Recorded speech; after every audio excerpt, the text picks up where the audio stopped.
বিসমিল্লাহির রহমানির রহিম। আসসালামু আলাইকুম এভরিওয়ান। আজকে 10 মহরম। সর্বপ্রথম কথা, তোমরা রোজা রেখেছো নাকি? আমি রোজা রেখেছি ইনশাল্লাহ।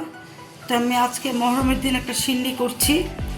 এখানে আমি 4 কিলো গরুর গোশ নিয়েছি, এটা কোরবানি ঈদের গোশ। এখানে পেঁয়াজ নিয়েছি 1.5 কিলোর উপরে। এখানে হাফ বেরেস্তা করবো, হাফ আমি রান্নাতে দিব। এখানে তোমার হাফ কেজি টক দই নিয়েছি, হাফ কেজি পুরোটা দিব না, 250 দিব।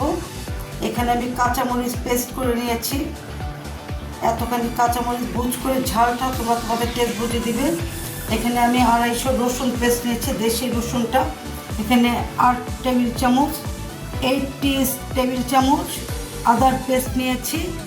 কেওড়া জল 1 টিস্পুন, গোলাপ জল 1 টিস্পুন। এখানে দারচিনি, এলাচি, লং ভুজ করে, তেজপাতাটাও দিব। এখানে কাঠবাদাম পেস্ট করে নিয়েছি, দেখো কতখানি নিয়েছি। এখানে কিছু পেঁয়াজ পেস্ট করে নিয়েছি, 10টা 12টা পেঁয়াজ পেস্ট করে নিয়েছি। এখানে পুদিনা পাতাটা পেস্ট করে নিয়েছি, 50 টাকার পুদিনা পাতা। যাই হোক, সব ইনগ্রিডিয়েন্টস এখন আমি গোস্তের মধ্যে মিক্সড করবো, করে 1 আওয়ার আমি ম্যারিনেশন করে রাখবো। তোমরা পাশে থেকেও, আমি আবার ফিরে আসবো। দেখে নাও কী কী দিয়েছি, কততে কিছু দিয়েছে। 4 কিলো কিছু উপরে হবে গোস, পেঁয়াজ, রসুন পেস্ট, আদার পেস্ট, কেওড়া জল, রোজ ওয়াটার, দারুচিনি, এলাচি, লং, বাদাম পেস্ট। এখানে পেঁয়াজ পেস্ট 8-10টা, কাঁচামরিচ পেস্ট, কাঁচামরিচ এখানে 250 মতো দেওয়া হয়েছে। পুদিনা পাতা 50 টাকার পেস্ট করে নেওয়া হয়েছে। টক দই এখানে আমি হাফ কেজি আছে, 250 উপরে দিব। ঠিক আছে, ইনশাল্লাহ আমি আবার ফিরে আসছি, সব মেরিনেট করব। আমি তোমাদের মাঝে ফিরে আসছি।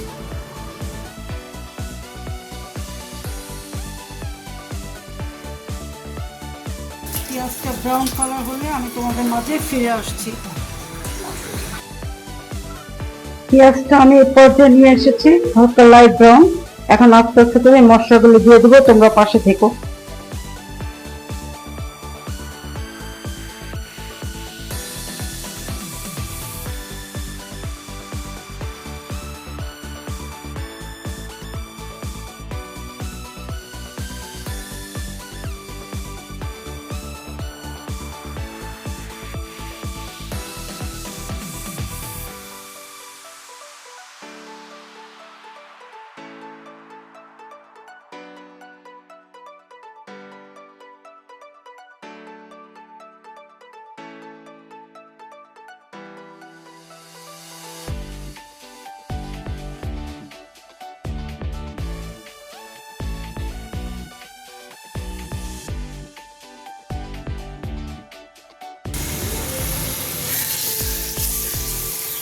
খুব করে সটে করছি, এখনো সটে হয়নি।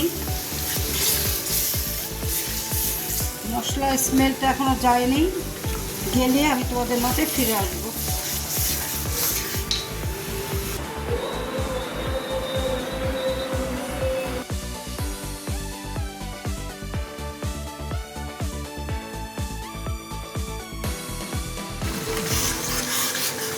এই রেসিপিটা আমি গত বছরে দিয়েছিলাম, পুদিনা পাতা, কাঁচামরিচ বাটা, সব ইনগ্রিডিয়েন্টস দিয়ে। আমি এটা একটা তিহারি, প্রতিবারই বিফ তিহারি করি। বিফ খিচুড়ি আমি করেছি, প্রতিবারও করি। আর 10 মহরমে আমি বিফ তিহারিটা করি। তো গত বছর আপলোড করেছি, এবার ইনশাল্লাহ আপলোড কবে করবো জানি না। আমার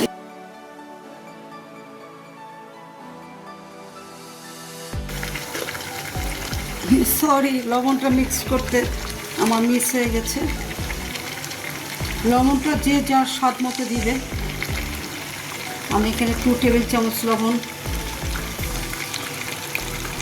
3 টেবিল চামচ লবণ দিয়ে দিলাম।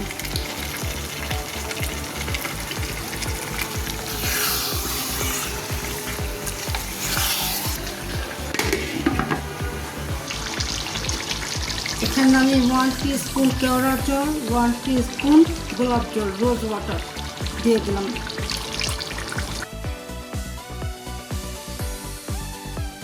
আমার মা এভাবেই রান্না করতো, ওটাই আমি শিখেছি। প্রতি বছরই আমি ওটা রান্না করি, কোনো অকেশনেও রান্না করি। সবাই খেয়ে বলে একেবারে জবরদস্ত, বেহতরিন তেহারি। আমি বাদামটা যে পেস্ট করে রেখেছিলাম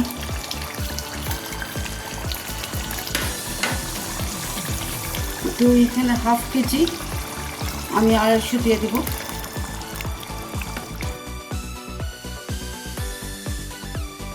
এখানে 2-3 পিস আলু দিয়েছি আমার জ্ঞান সানের জন্য। আবার আলুটা খায়, তেহারিতে আমি আলু দেই না, তেহারি তো তেহারি হয়, এটা বাচ্চার জন্য দিয়েছি। আমার তরকারিটা অলমোস্ট হয়ে গেছে, এখন আমি পোলাওটা রান্না করব। এখানে টোটাল 3.5 কেজি পোলাও চাল নিয়েছি, এখানে 1.5 কেজি, এখানে 2 কেজি, আর গোস্ত হচ্ছে 4 কেজি। তো আমি রান্না করে যখন তোমার তেহারির মাংসটা মিক্স করবো তোমাদের মাঝে ফিরে আসবো, পাশে থেকো। চালটা খুব করে সটে করে নেওয়া হচ্ছে, কিছুক্ষণ পরে পানিটা দিয়ে দেবো, পোলাওটা মিক্স করব গোস্তের সাথে। আমার পোলাওটা অলমোস্ট কমপ্লিট। সবসময় কি করবে, এভাবে করে এখান থেকে এভাবে করে এভাবে উল্টে দিবে, তাহলে তোমার মাঝখানেরগুলি হয়ে যাবে। আমি 5 কেজি 7 কেজিও পোলাও রান্না করছি ইনশাল্লাহ, হিসেবেই করছি।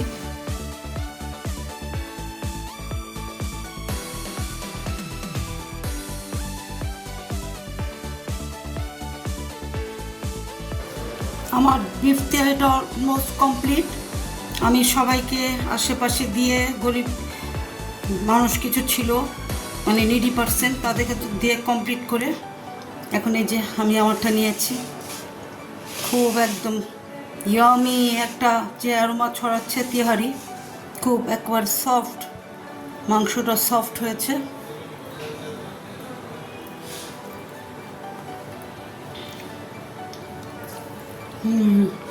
বিসমিল্লাহির রহমানির রহিম। মহরমের সিন্নি,